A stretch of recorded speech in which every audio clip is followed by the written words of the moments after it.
Hello everybody, welcome to the way of solution. This is Arabul Rahman. আজ ৩রা June, আজকের দিন এবং গত দিন ২রা জুন, দুই দিনের গুরুত্বপূর্ণ কারেন্ট অ্যাফেয়ার্স আমরা এই পর্বটিতে চর্চা করব। দুই দিনে কি কি ঘটনা ঘটেছে আমাদের আশেপাশে সেই সমস্ত বিষয় আমরা আজকের এই ভিডিওটিতে সেগুলো এমসিকিউ আকারে কিন্তু দেখতে চলেছি। অনেক গুরুত্বপূর্ণ ঘটনা কিন্তু ইতিমধ্যে ঘটে গেছে। আইপিএল খেলা হয়ে গেছে।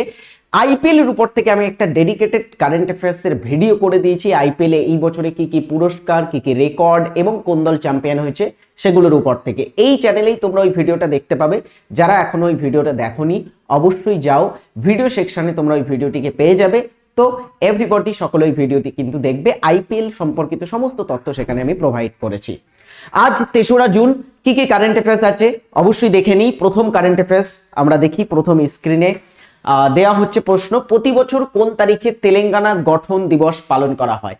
ভারতবর্ষের নবগঠিত সবথেকে নবীনতম রাজ্যের নাম হচ্ছে তেলেঙ্গানা। এই রাজ্যটা ২০১৪ সালে গঠন হয়েছিল।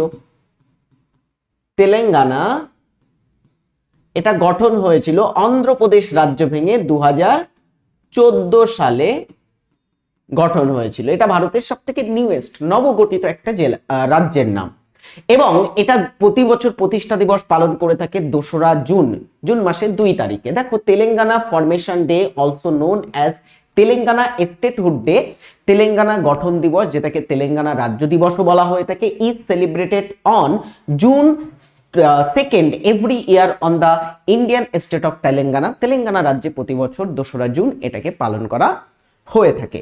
চলো তেলেঙ্গানা থেকে ছোট্ট একটি তথ্য, সেটা হচ্ছে তেলেঙ্গানা রাজ্যের বর্তমান তেলেঙ্গানা রাজ্যের মুখ্যমন্ত্রী পদে কে আছে? তেলেঙ্গানার বর্তমান মুখ্যমন্ত্রীর নাম কি? তিনি হচ্ছেন রেবন্ত রেড্ডি। রেবন্ত রেড্ডি হচ্ছে তেলেঙ্গানার বর্তমান মুখ্যমন্ত্রী। চলো এর পরের প্রশ্ন এটি, ২০২৬ সালের আইপিএল কোন দল চ্যাম্পিয়ন হলো? সম্প্রতি আইপিএল খেলা হয়েছে। আইপিএল ২০২৬ সালে কোন দল চ্যাম্পিয়ন হয়েছে? ছবি দেখেই বুঝতে পারছো এটা কোনো দল নয়, সেটা হচ্ছে রয়্যাল চ্যালেঞ্জার্স ব্যাঙ্গালোর বা আরসিবি দল কিন্তু এটা চ্যাম্পিয়ন হয়েছে। ওকে, দেখো Indian cricket in cricket, defending champion Royal Challengers Bengaluru successfully retained the IPL title, defeating Gujarat Titans by 5 wickets in the final at the Narendra Modi Stadium, Ahmedabad. এই বছরে যে আইপিএলটা হচ্ছে এটা হচ্ছে 19তম সংস্করণ আইপিএল। তো 19তম আইপিএলটা জিতেছে কে? আরসিবি। এরা হচ্ছে ডিফেন্ডিং চ্যাম্পিয়ন, মানে আগের আইপিএলটাও আরসিবি জিতেছিল। তাই পরপর দুবার কিন্তু আইপিএল চ্যাম্পিয়ন হয়েছে আরসিবি। খুব কম টিম আছে যারা পরপর দুবার আইপিএল চ্যাম্পিয়ন হয়েছে। এর আগে মুম্বাই এবং চেন্নাই এই রেকর্ডটা গড়ে রেখেছিল। সম্প্রতি সেই তালিকায় যুক্ত হলো আরসিবি। ওকে, পরপর দুবার তারা তাদের কাপটাকে রিটেন করলো, সম্প্রতিকালে ধরে রাখলো এবং তারা ফাইনালে মুখোমুখি হয়েছিল গুজরাট টাইটান্সের। ফাইনালটা কোথায় খেলা হয়েছিল? আহমেদাবাদ, গুজরাট এর আহমেদাবাদ শহরে নরেন্দ্র মোদী স্টেডিয়ামে। সেখানে গুজরাটকে ফাইনালে হারিয়ে আরসিবি জিতেছে। 5 উইকেটে কিন্তু ফাইনালে গুজরাটকে হারায় আরসিবি। ওকে, এবারে দেখো এই বছর আইপিএল এর শেষে বেশ কয়েকটা পুরস্কার দেওয়া হয়েছে। যেমন আইপিএল একটা খুব গুরুত্বপূর্ণ পুরস্কার হচ্ছে অরেঞ্জ ক্যাপ। অরেঞ্জ ক্যাপ কাকে দেওয়া হয়? যিনি টুর্নামেন্টের সর্বোচ্চ রান করেন তাকে অরেঞ্জ ক্যাপ দেওয়া হয়। এটা জিতেছেন বৈভব সূর্যবংশী, মাত্র 15 বছর বয়সে এই প্লেয়ার অনেকগুলো কিন্তু খেতাব জিতেছে। সুপার স্ট্রাইকার, মানে সব থেকে বেশি স্ট্রাইক রেটে ব্যাট করা, এবং most valuable player of IPL 2026, সব থেকে মূল্যবান খেলোয়াড় হয়েছেন 2026-এর আইপিএলে, এবং আরো অনেক কিন্তু রেকর্ড সম্প্রতিকালে তিনি গড়েছেন। পরিসংখ্যান 776 রান তিনি করেছেন এবং আইপিএল এর ইতিহাসে আমরা যদি দেখি তিনি সর্বকনিষ্ঠ ব্যক্তি হিসাবে অরেঞ্জ ক্যাপ জিতেছেন সম্প্রতি। আচ্ছা, পার্পল ক্যাপ, যে সবচেয়ে বেশি উইকেট নিয়ে থাকে তাকে পার্পল ক্যাপ দেওয়া হয়। বিজয়ী এই বছরে পার্পল ক্যাপটা পেয়েছেন কাগিসো রাবাদা, গুজরাট টাইটান্স দলের হয়ে খেলে, আর বৈভব সূর্যবংশী খেলে থাকে রাজস্থান রয়্যালস দলের হয়ে। আচ্ছা, 29টি উইকেট নিয়ে এই সাউথ আফ্রিকান পেসার তিনি এই বছরের পার্পল ক্যাপটা জিতেছেন। আচ্ছা, পুরস্কার হচ্ছে এই আরেকটা গুরুত্বপূর্ণ পুরস্কার হচ্ছে মোস্ট ভ্যালুয়েবল প্লেয়ার, মানে সব থেকে মূল্যবান প্লেয়ার। তিনি হচ্ছেন বৈভব সূর্যবংশী, বিহারের 15 বছর বয়সী একজন খেলোয়াড়, যিনি আইপিএল এ 2025 সালে সর্বকনিষ্ঠ প্লেয়ার হিসাবে কিন্তু ডেবিউ করেছিলেন এবং তিনি আইপিএল এ অনেকগুলো কিন্তু রেকর্ড সেট করেছেন। সর্বকনিষ্ঠতম প্লেয়ার হিসাবে তিনি সেঞ্চুরি করেছেন আইপিএল এ, ইন্ডিয়ান প্লেয়ারদের মধ্যে সব থেকে ফাস্টেস্ট সেঞ্চুরি করেছেন এক্সেট্রা। এছাড়া এই বছর আইপিএলে আরো একটা জিনিস তোমাদের বলি, তিনি একটা ট্রেন্ড সেট করেছেন, খুব মানে দ্রুত রান বানানোর ট্রেন্ড। আইপিএল হচ্ছে একটা এন্টারটেনমেন্ট, মানে আনন্দ করার একটা, মানুষজন আনন্দ করতে যায় আইপিএল খেলা দেখতে, তো তাদেরকে এন্টারটেন করার জন্য আমরা যদি দেখি 6-4 খুব বেশি মারতে হয় এবং বৈভব কিন্তু এই জিনিসটা ক্র্যাক করে ফেলেছে, এই কোডটাকে ক্র্যাক করে ফেলেছে। প্রতি 2 বলে একটা করে তার কিন্তু বাউন্ডারি আছে, ঠিক আছে। তো সেই বৈভব সূর্যবংশী তিনি 237 স্ট্রাইক রেট, আজ থেকে 5 বছর আগে 237 স্ট্রাইক রেট কাউকে যদি বলা হতো মনে হতো ভীষণ একটা ব্যাপার।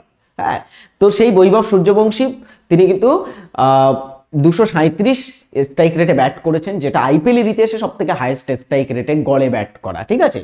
আচ্ছা, বেস্ট বোলিং ইকোনমি ছিল সুনীল নারিনের। আচ্ছা, এই আইপিএল এ বৈভবের আরো একটা রেকর্ড হয়েছে, সেটা হচ্ছে সূর্যবংশী অলসো তোমার হচ্ছে শার্টেড ক্রিস গেইলস প্রিভিয়াস 6 রেকর্ড।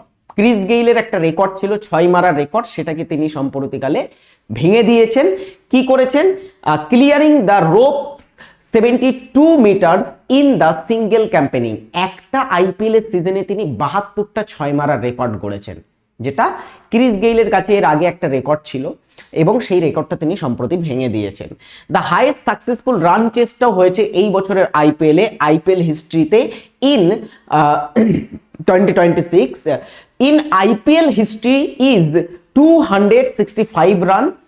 এটা চেজ হয়েছে সম্প্রতিকালে, achieved by the Punjab Kings. Punjab কিংসের তারা কিন্তু দিল্লি ক্যাপিটালসের এগেনস্টে, দিল্লি ক্যাপিটালস আর পাঞ্জাব কিংস মুখোমুখি হয় একটা ম্যাচে এবং তারা একটা রান করে এবং সেই রানটা হচ্ছে 265 রান, আর সেই রানটা চেস করেছে সম্প্রতি পাঞ্জাব কিংস। পাঞ্জাব কিংস তাহলে আইপিএল এর ইতিহাসে সব থেকে হাইয়েস্ট রান চেস করেছেন, এই আইপিএল এর রেকর্ডটা সেট হয়েছে।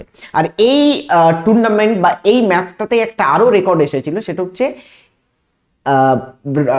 কেএল রাহুলের 150 রানের একটা ইনিংস, যেটা এই আইপিএল এর সব থেকে হাইয়েস্ট রানের ইনিংস ছিল। ওকে, চলো এই হচ্ছে আইপিএল। এর পরেরটা দেখি, সম্প্রতি প্রয়াত হওয়া পদ্মভূষণ প্রাপ্ত সুমন কল্যাণপুর কোন ক্ষেত্রের সাথে যুক্ত ছিলেন? সম্প্রতি প্রয়াত হয়েছেন স্বনামধন্য একজন ব্যক্তি, নাম হচ্ছে সুমন কল্যাণপুর। তিনি পদ্মভূষণ পুরস্কারও পেয়েছিলেন একটা সময় ভারত সরকারের কাছ থেকে। তিনি যুক্ত ছিলেন সঙ্গীতের সাথে, বিশেষ করে Padma Bhushan Suman Kalyanpur who is known for her song in Hindi and Marathi film industry passed away at age of 89।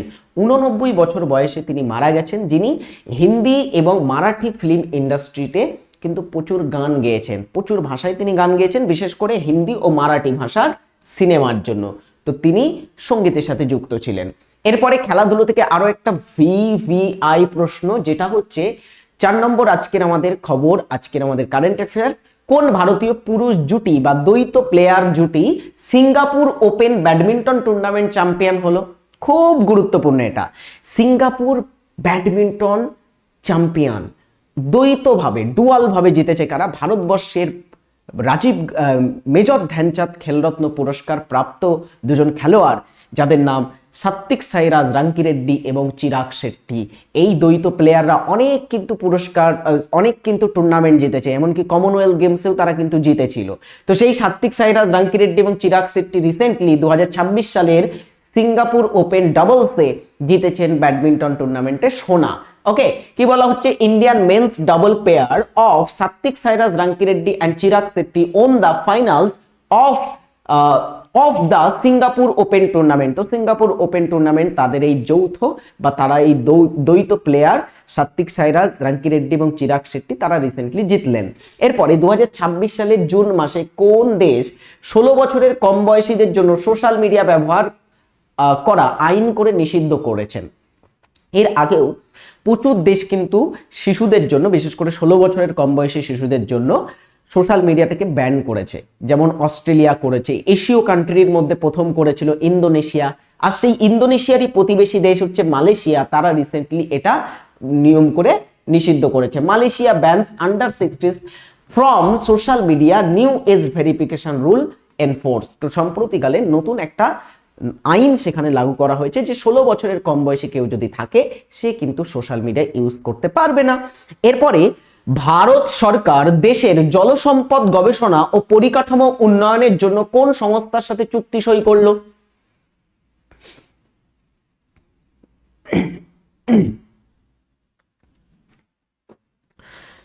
দেশের ওয়াটার রিসোর্সেস, জলসম্পদ, সেটার গবেষণা করার জন্য এবং তার পরিকাঠামো উন্নয়নের জন্য ভারত সরকার ইসরোর সাথে সম্পর্ককালে চুক্তিবদ্ধ হয়েছে। Centre science agreement with ISRO rolls out new water research initiative. তো নতুন জলসম্পদ গবেষণা এবং পরিকাঠামো উন্নয়ন এর উদ্যোগ নেওয়ার জন্য ভারত সরকার ইসরোর সাথে একটা চুক্তি স্বাক্ষর করলো। এরপরে 2026 সালের জুন মাসে পশ্চিমবঙ্গের মন্ত্রিসভায় একযোগে কতজন নতুন মন্ত্রীকে অন্তর্ভুক্ত করা হলো? পশ্চিমবঙ্গের মন্ত্রিসভায় বর্তমানে যদি আমরা দেখি, প্রথমে বেশ কয়েকজন মন্ত্রী কিন্তু অ্যাজ এ মিনিস্টার হিসেবে 9 মে মাসের 9 তারিখে শপথ নিয়েছিলেন, যেমন নিশীথ প্রামাণিক, শুভেন্দু অধিকারী, তারপরে অগ্নিমিত্রা পাল, দিলীপ ঘোষ, ক্ষুদিরাম টুডু, হ্যাঁ এরা কিন্তু শপথ নিয়েছিলেন।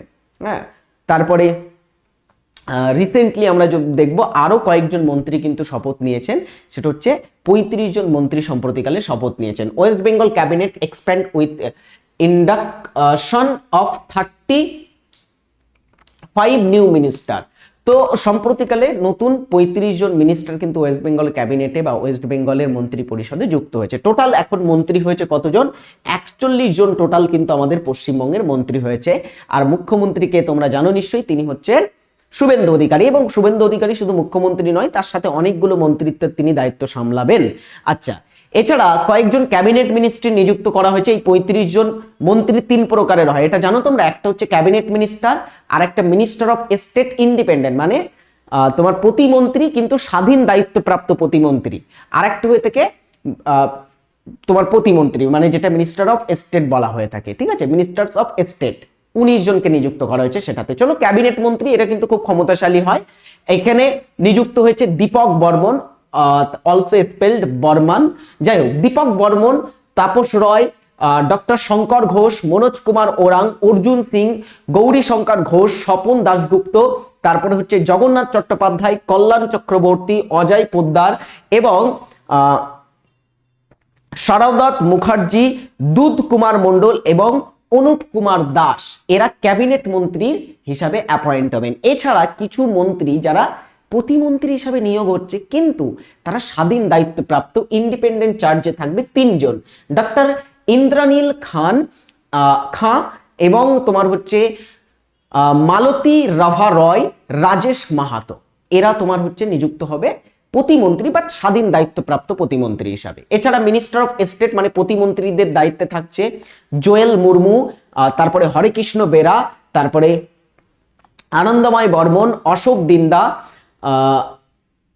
নাদিয়ার চাঁদ বাউরি, আচ্ছা বিশাল লামা, শান্তনু প্রামাণিক অ্যান্ড মৌমিতা বিশ্বাস মিশ্রা আর উমেশ রায়, এরা হচ্ছে ডেরি স্টুডেন্টস, উমেশ রে, তারা নিযুক্ত হবেন প্রতিমন্ত্রী হিসাবে। এখানে ক্যাবিনেট মিনিস্টার যারা মিনিস্টার হচ্ছে তাদের নামগুলো খুব গুরুত্বপূর্ণ, এগুলো একটু জেনে রেখে দিতে হবে, একটু মুখস্থ করতে হবে কয়েকটা নাম, এটা কিন্তু গুরুত্বপূর্ণ।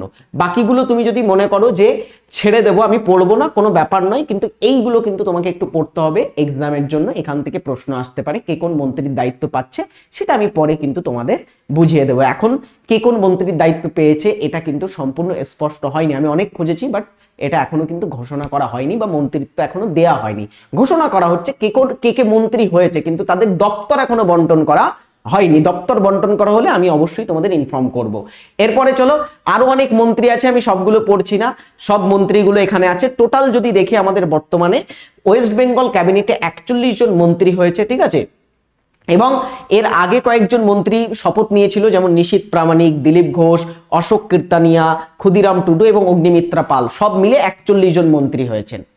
সম্প্রতি অপারেশন সিঁদুর নামক বিশেষ স্মারক গ্রন্থটির উন্মোচন কে করলেন?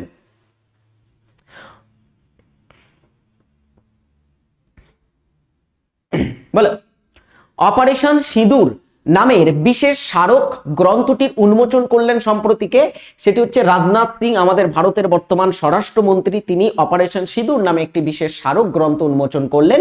Rajnath Singh releases commemorative book on operation সিন্দুর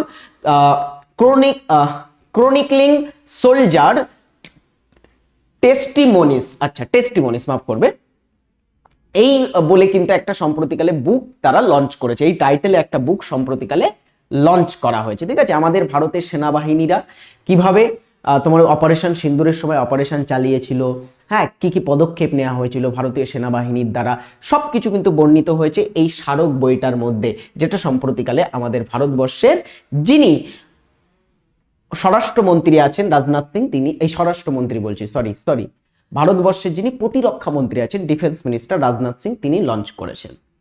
2026 সালে টাটা আইপিএল টুর্নামেন্টে কোন ক্রিকেটার অরেঞ্জ ক্যাপ জিতেছে? একটু আগেই দেখিয়েছি, 776 রান করে অরেঞ্জ ক্যাপ জিতেছে বৈভব সূর্যবংশী অফ দ্য রাজস্থান রয়্যালসের এই player won the orange cap in the 2026 Indian premier league IPL. Vaibhav Suryavanshi 776 run করেছিল, এছাড়া আরো অনেক কিন্তু ক্রিকেটাররা রান করেছিল, যেমন বিরাট কোহলির এখানে রান ছিল, শুভমন গিলের রান ছিল 732, সাই সুদর্শনের 722 অ্যান্ড বিরাট কোহলির 675 রান, এবং সবচেয়ে উপরে ছিল কে? বৈভব ছিল সব থেকে উপরে। নিম্নলিখিত জম্মু ও কাশ্মীর ও লাদাখ হাইকোর্টের প্রধান বিচারপতি কে ছিলেন যিনি সম্প্রতি সুপ্রিম কোর্টের বিচারপতি নিযুক্ত হলেন?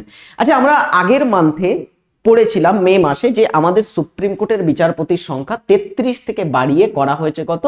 33 থেকে বাড়িয়ে আরো 4টে অ্যাড করা হয়েছে। নতুন বিচারপতির সংখ্যা হচ্ছে কত? সেটা হচ্ছে 37, 37টা আমাদের নতুন বিচারপতি হচ্ছে। তো সম্প্রতি কয়েকজন বিচারপতিকে অ্যাপয়েন্ট করা হয়েছে আমরা যদি দেখি, তো বিচারপতি অরুণ পল্লী, ইনি ছিলেন একটা সময় জম্মু কাশ্মীর ও লাদাখ হাইকোর্টের প্রধান বিচারপতি, তাকে সুপ্রিম কোর্টের একটা বিচারপতি হিসাবে অ্যাপয়েন্ট করা হলো সম্প্রতিকালে, বিচারপতি অরুণ পল্লী। দ্য সেন্টার অন মন্ডে, এই সোমবারে আমাদের তোমার কেন্দ্র সরকার পয়লা জুন 2026 কি করেছে? ক্লিয়ার দ্য অ্যাপয়েন্টমেন্ট অফ 5 জাজ to the Supreme Court taking the court strength to 37। তো আমাদের যে সুপ্রিম কোর্ট, সেই সুপ্রিম কোর্টের যে বিচারপতির অ্যাপয়েন্টমেন্ট, সেটা সম্প্রতিকালে আমাদের কেন্দ্র কি করলো? অনুমোদন দিল, কেন্দ্রের অনুমোদনে নিয়োগ করা হচ্ছে। তো এর আগে আমরা দেখব 33 জন বিচারপতির সংখ্যা ছিল, এবং আরো একটা বিচারপতিকে অ্যাড করে টোটাল 5 জন, মানে নতুন বিচারপতি টোটাল 5 জন অ্যাপয়েন্ট হচ্ছে, যেটা আমাদের যে সুপ্রিম কোর্টের যে শক্তি সেটা 37-এ বাড়াবে, ঠিক আছে। আমাদের সুপ্রিম কোর্টের বিচারপতির সংখ্যা 37-এ নিয়ে যাবে। তো একটা ভ্যাকান্ট আগে থেকে ছিল, এবং সাথে 4 জন নতুন বিচারপতির পদ খালি করা হলো, টোটাল 5 জনকে কিন্তু এবারে অ্যাপয়েন্ট করা হচ্ছে অ্যাজ এ তোমার হচ্ছে বিচারপতি হিসাবে। কে? আইন ও বিচার মন্ত্রী যিনি আছেন, প্রতিমন্ত্রী অর্জুন রাম মেঘওয়াল, তিনি সম্প্রতি একটা সোশ্যাল মিডিয়া পোস্ট, এক্স হ্যান্ডেলে পোস্টের মাধ্যমে বলেছেন যে বিচারপতি যে রাষ্ট্রপতি সংবিধানের অনুচ্ছেদের 124(2) এর অধীনে নিয়োগগুলি অনুমোদন করেছে। তাহলে বিচারপতিদের নিয়োগ কিভাবে অনুমোদন করা হয়? 124(2) ধারার অধীনে কিন্তু রাষ্ট্রপতি অনুমোদন করে থাকে, বিচারপতিদের রাষ্ট্রপতি অ্যাপয়েন্ট করতে পারে। নিযুক্তরা হলেন পাঞ্জাব ও হরিয়ানা হাইকোর্টের প্রধান বিচারপতি শিলনাগ, আচ্ছা, বোম্বে হাইকোর্টের প্রধান বিচারপতি শ্রী চন্দ্রশেখর, মধ্যপ্রদেশ হাইকোর্টের প্রধান বিচারপতি সঞ্জীব সাসদেব, জম্মু ও কাশ্মীর ও লাদাখ হাইকোর্টের প্রধান বিচারপতি অরুণ পল্লী, এবং আরেকজন হচ্ছে সিনিয়র আইনজীবী ভি মোহনা। এর ভিতরে সবাই দেখো কোনো না কোনো হাইকোর্টের প্রধান বিচারপতি ছিল, শুধুমাত্র বিচারপতি ভি মোহনা, ইনি ছিলেন বার অ্যাসোসিয়েশনের বা বার কাউন্সিলের একজন কিন্তু সিনিয়র আইনজীবী, অ্যাডভোকেট। সো এখানে ভি মোহনা তিনিও কিন্তু নিযুক্ত হয়েছেন অ্যাজ এ বিচারপতি হিসাবে। তো শিলনাগ, চন্দ্রশেখর, বিচারপতি সঞ্জীব সাসদেব, দেবা, অরুণ পল্লী এবং ভি মোহনা, তারা অ্যাপয়েন্ট হয়েছে অ্যাজ এ আমাদের সুপ্রিম কোর্টের নতুন বিচারপতি হিসাবে। ওকে, সুপ্রিম কোর্টের বিচারপতির সংখ্যা দাঁড়িয়েছে বর্তমানে 37-এ। এরপরে দেখো WEPKPর ব্যাচ লঞ্চ হয়ে গেছে, যারা অ্যাডমিশন নিতে চাও অবশ্যই চলে আসো, অ্যাডমিশন নিয়ে ফেলো। আমরা কিন্তু ক্লাস এখানে শুরু করে ফেলবো খুব দ্রুত। ওকে, ক্লাস অলরেডি শুরু হয়ে গেছে, আমরাও কিন্তু সেখানে ক্লাস করছি দুর্দান্ত ফর্মে। যারা ব্যাচে যুক্ত আছো তাদের ক্লাস কেমন হচ্ছে কমেন্ট বক্সে অবশ্যই জানাও। গ্রাম পঞ্চায়েতেও ক্লাস শুরু হয়ে গেছে, তো গ্রাম পঞ্চায়েতের ব্যাচে অ্যাড হয়ে ফেলো, হওনি যারা এখনো অবশ্যই তারা কিন্তু চেক আউট করতে পারো গ্রাম পঞ্চায়েতের ব্যাচ। চলো আমরা আজকের জিকে প্রশ্ন উত্তর দেখি। প্রথম জিকে স্ক্রিনে, পৌরসভার সদস্যদের কার্যকালের মেয়াদ কত বছর? কেউ যদি পৌরসভার সদস্য হতে চায় তার একটা মানে ন্যূনতম বয়সের প্রয়োজন হয়ে থাকে পৌরসভার সদস্যতে, আর তার একটা কার্যকাল থাকে। দেখো পৌরসভা হচ্ছে আমাদের, পৌরসভার সদস্য যদি কেউ হতে চায় তাকে কিন্তু পৌরসভার নির্বাচনে জিততে হবে, তাই তো? তো পৌরসভার নির্বাচনে দাঁড়াতে গেলে একটা ন্যূনতম বয়স লাগে। ন্যূনতম বয়স কত? তাদের ন্যূনতম বয়স লাগে 21 বছর। আচ্ছা, কত বছর? 21 ইয়ার্স, 21 বছর তাদের ন্যূনতম একটা বয়সের সময় লাগে। আচ্ছা, আর কার্যকালের মেয়াদ হচ্ছে 5 বছর। হ্যাঁ, কার্যকাল কত? 5 বছর তারা পদে থাকতে পারে। এবারে চলো ছোট্ট একটা কথা এখান থেকে, খুব ইম্পর্টেন্ট একটা পয়েন্ট লিখে নাও। শুধু পৌরসভার ক্ষেত্রে নয়, এই জিনিসটা প্রযোজ্য কিন্তু পঞ্চায়েতের ক্ষেত্রে। পঞ্চায়েত এবং পৌরসভা দুটো ক্ষেত্রেই আমরা দেখব ন্যূনতম বয়স 21 বছর করে লাগে আর কার্যকালের মেয়াদ 5 বছর করে। নেক্সট, সান্তা আনা নামক বায়ুপ্রবাহ কোথায় দেখা যায়? সান্তা আনা, সান্তা আনা এটা হচ্ছে ডেরি স্টুডেন্টস এক ধরনের শুষ্ক শুষ্ক প্লাস উষ্ণ বায়ু। এটা এক ধরনের স্থানীয় বায়ু প্রবাহ, সান্তা আনা বায়ু। এর কারণে আমরা দেখব প্রায়শই ক্যালিফোর্নিয়া, যেখানে হলিউড অবস্থিত, সেখানে কিন্তু দাবানল হয়ে থাকে। এই গত কয়েক বছর আগে আমরা দেখেছিলাম ক্যালিফোর্নিয়াতে খুব ভয়াবহ দাবানল হয়েছে। তো এইটা সান্তা আনার প্রভাবে হয়ে থাকে। সান্তা আনা একটা বায়ু প্রবাহ। এছাড়া আমরা আরেকটা বায়ু সম্পর্কে জেনে রাখবো, চিনুক। চিনুকটাও এক ধরনের কেমন বায়ু? চিনুক বায়ুটাও এক ধরনের শুষ্ক উষ্ণ বায়ু। এটা কোথায় প্রবাহিত হয়? সেম ক্যালিফোর্নিয়াটা কোথায় আছে? ইউএসএ তে আছে। সেম চিনুকটাও কিন্তু ইউএসএ তে প্রবাহিত হয়। ইউএসএ এর বিশেষ করে প্রেইরি বলে তৃণভূমি অঞ্চলে।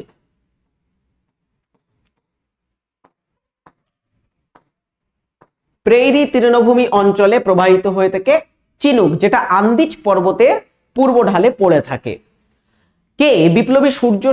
কবে বিপ্লবী সূর্য সেনের ফাঁসি হয়? সূর্য সেনকে আমরা একটা নাম দিয়ে থাকি, বিপ্লবী ছিলেন সূর্য সেন।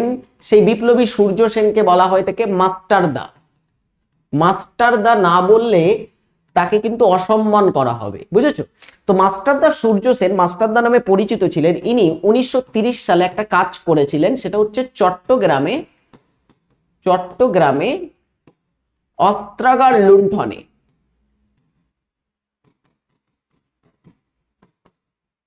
লুণ্ঠনে নেতৃত্ব দেন। তো তিনি যে চট্টগ্রামে অস্ত্রাগার লুণ্ঠনে নেতৃত্ব দিয়েছিলেন, সেই সূর্য সেন পরে ধরা পড়েন এবং তার ফাঁসি হয়েছিল 12ই জানুয়ারি 1934 সালে। অপশন সিতে সেটা আমরা পাচ্ছি। নিচের কোনটি শিলাময় গ্রহ বা টেরিস্ট্রিয়াল প্ল্যানেট? টেরিস্ট্রিয়াল প্ল্যানেট মানে কি? শিলাময় গ্রহ, শিলা গ্রহ। দেখো আমরা সৌরজগতে কোন কোন গ্রহ দেখতে পাই? একদমই সূর্যের কাছে আছে বুধ, তারপরে আছে শুক্র, শুক্রের পরে আছে পৃথিবী, তারপরে আছে মঙ্গল। এইগুলো হচ্ছে প্রথম 4টে গ্রহ। তারপরের 4টে গ্রহকে তুমি যদি দেখো, সেটা হচ্ছে বৃহস্পতি, শনি, তারপরে ইউরেনাস এবং আরেকটা হচ্ছে নেপচুন। এই গ্রহগুলো হচ্ছে আমাদের সৌরজগতের 8টি গ্রহ। প্রথম 4টি গ্রহকে একটা বিশেষ নাম দেওয়া হয়, এগুলোকে বলা হয়ে থাকে শিলাময় গ্রহ বা টেরিস্ট্রিয়াল প্ল্যানেট, এবং সাথে সাথে এগুলোকে আমরা বলে থাকি ইনার প্ল্যানেট বা অন্তস্থ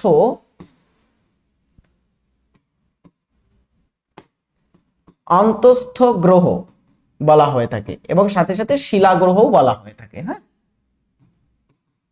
শিলা গ্রহ বলা হয়। আচ্ছা, বাকি পরের গ্রহগুলোকে বলা হয়ে থাকে গ্যাস গ্রহ বা জোভিয়ান প্ল্যানেট।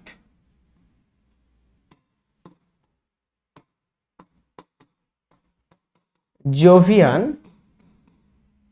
প্ল্যানেট বলা হয়, অথবা এগুলোকে বহিস্থ গ্রহ বলা হয়। বহিস্থ গ্রহ বা জোভিয়ান প্ল্যানেট কাদেরকে বলি আমরা? সেটা হচ্ছে ইউরেনাস, নেপচুন, বৃহস্পতি, শনি, এগুলোকে জোভিয়ান প্ল্যানেট বলা হয়ে থাকে, গ্যাস গ্রহ।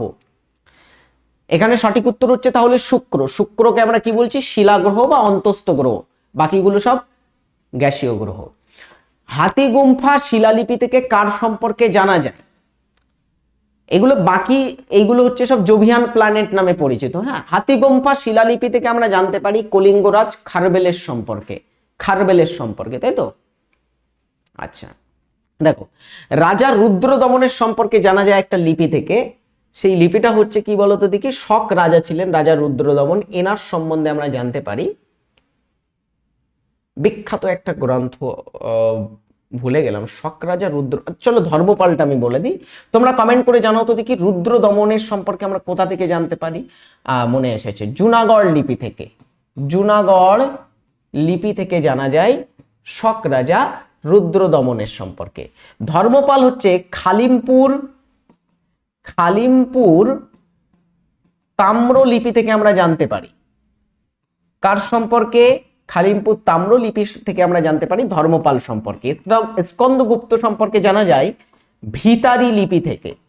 ভিতারি লিপি কার কথা বর্ণনা করে থাকে? স্কন্দগুপ্তের কথা কিন্তু বর্ণনা করে থাকে ভিতারি লিপিটা। এই হচ্ছে গুরুত্বপূর্ণ কয়েকটা লিপি। কি পরিমাপ করতে ফ্যাদোমিটারের ব্যবহার করা হয়?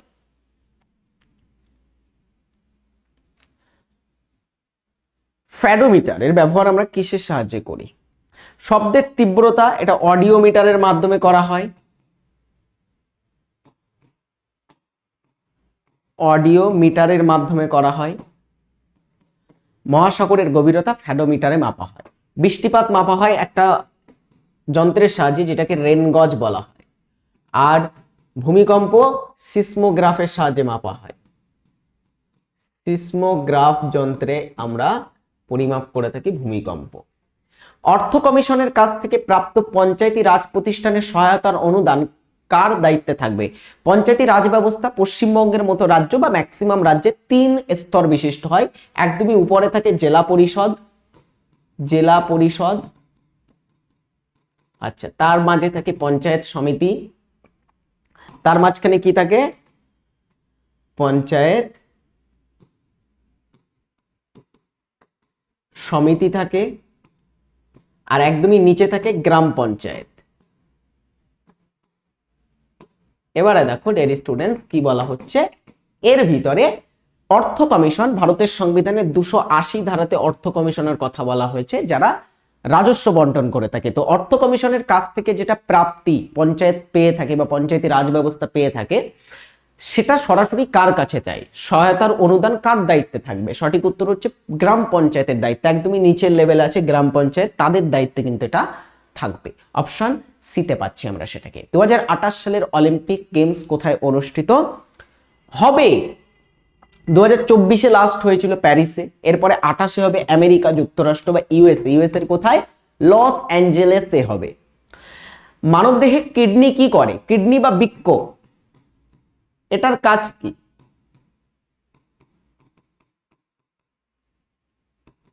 এর কাজ হচ্ছে আমাদের রক্ত পরিস্রবণ করা বা বিষাক্ত পদার্থ ফিল্টার করা আমাদের মানব শরীরে।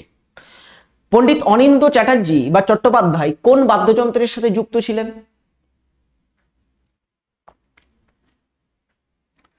পণ্ডিত অনিন্দ্য চট্টোপাধ্যায় বা চ্যাটার্জি,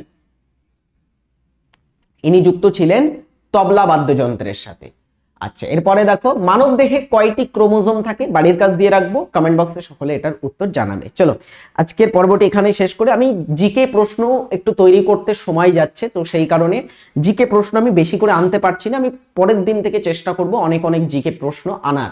আগে 20টা করে জিকে করতাম, অনেকে কমেন্ট করেছো যে স্যার একটু জিকে বেশি করে করালে হয়। চেষ্টা করব পরের দিন থেকে করানোর। আজকে আমরা যে আইপিএল এর ভিডিওটা করেছি, সেটা যদি না দেখে থাকো অবশ্যই দেখে নেবে। আইপিএল নিয়ে সমস্ত কিছু সেখানে আমি বর্ণনা করেছি। আর অবশ্যই চ্যানেলটিকে সাবস্ক্রাইব না করলে সাবস্ক্রাইব করো। ভালো থাকবে সকলে, সুস্থ থাকবে, টাটা।